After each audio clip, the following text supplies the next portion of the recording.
São 17 horas em Paris, mesma hora em Munique, está a ouvir a RFI em português. Neide Ribeiro.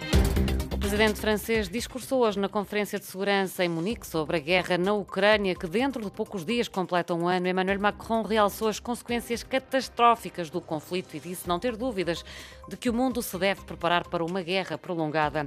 O ativista angolano Lucas Augusto da Silva Campos, conhecido por Luther King, foi esta sexta-feira condenado a 1 ano e 10 meses de prisão com pena suspensa. A defesa pondera agora recorrer da decisão. Estes são alguns dos assuntos que vamos desenvolver no controle técnico desta emissão.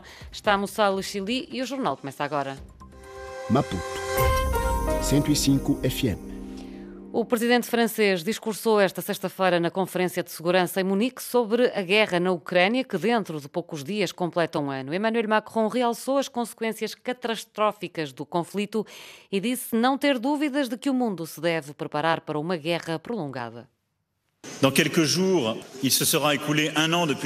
Dentro de poucos dias terá passado um ano do lançamento da catastrófica guerra de agressão levada a cabo pela Rússia contra a Ucrânia.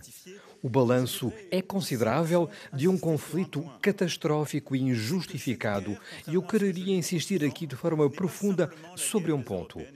Esta guerra, contrariamente àquilo que leio frequentemente, não é simplesmente a guerra das europeias e dos europeus.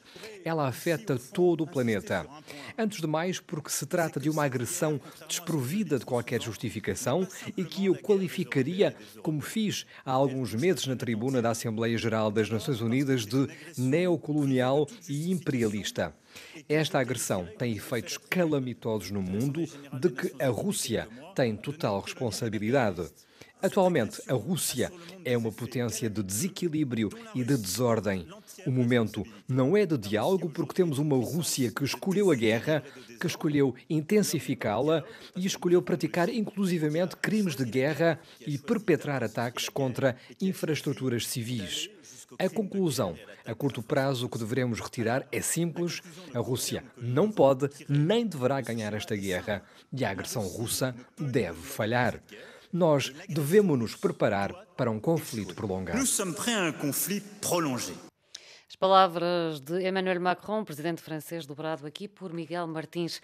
O presidente dos Estados Unidos realizou uma série de exames para verificar o estado de saúde. Aos 80 anos, Joe Biden está bem, vigoroso e apto para o desempenho das funções como chefe de Estado, ele que não esconde as ambições de uma reeleição. Os resultados eram esperados com alguma expectativa, depois de alguns rivais acusarem Joe Biden de já não ter capacidade mental total.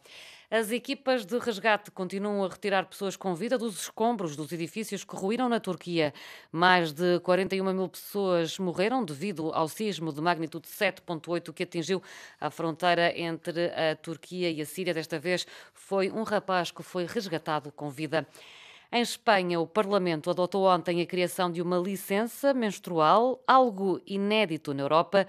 O país passa também, Karina Branco, a ser um dos poucos no continente a aprovar uma lei que permita a mudança de género a partir dos 16 anos.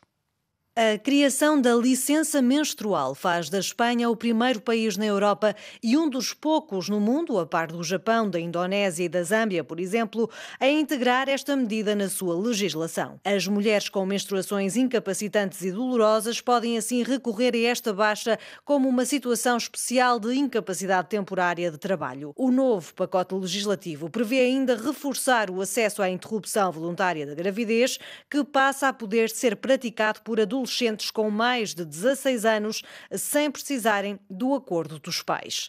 Os deputados aprovaram ainda a lei trans, que autoriza a mudança de género a partir dos 16 anos sem obrigatoriedade de relatórios médicos ou provas de qualquer tratamento hormonal. Entre os 14 e os 16 anos, o reconhecimento legal da identidade de género poderá ser feito se for aprovado por tutores legais e entre os 12 e os 14 anos será necessária a autorização de um juiz.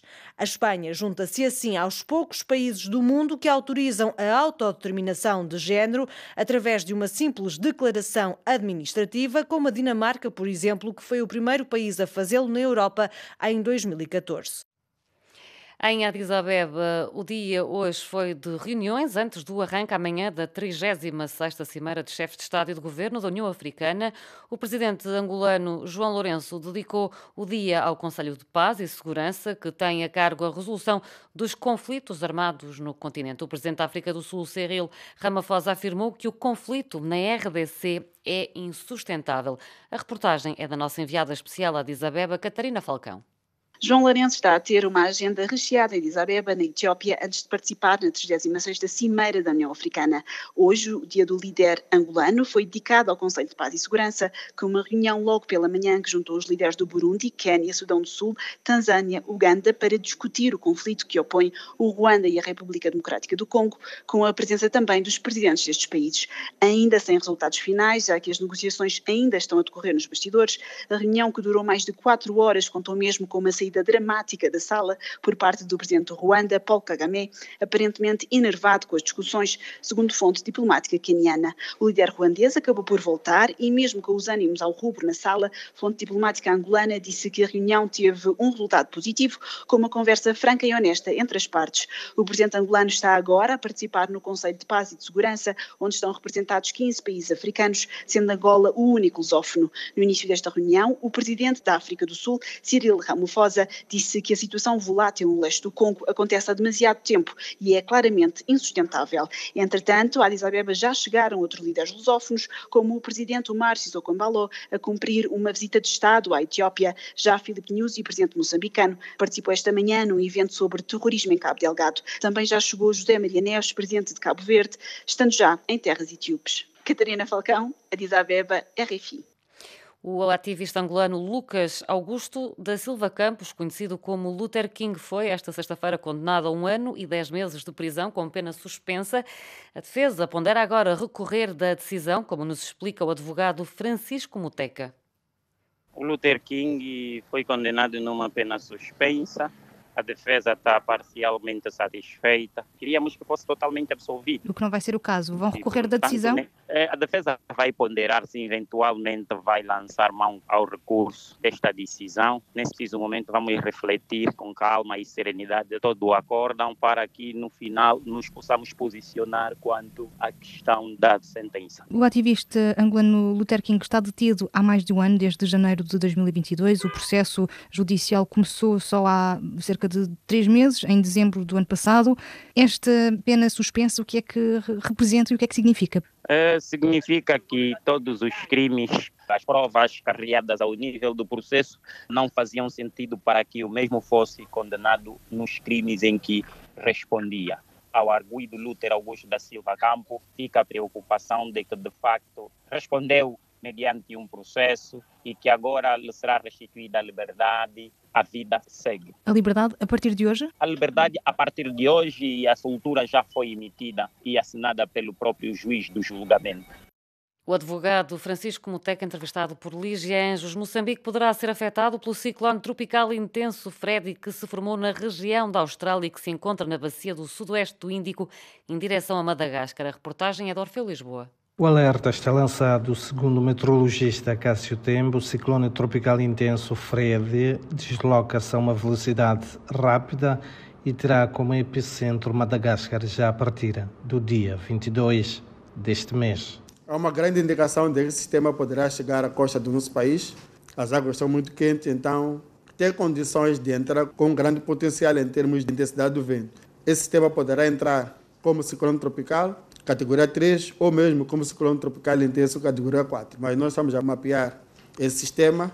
Para o chefe do Departamento de Bacias na Direção Nacional de Gestão dos Recursos Hídricos, Agostinho Vilanculos, a situação das bacias é de tirar o sono.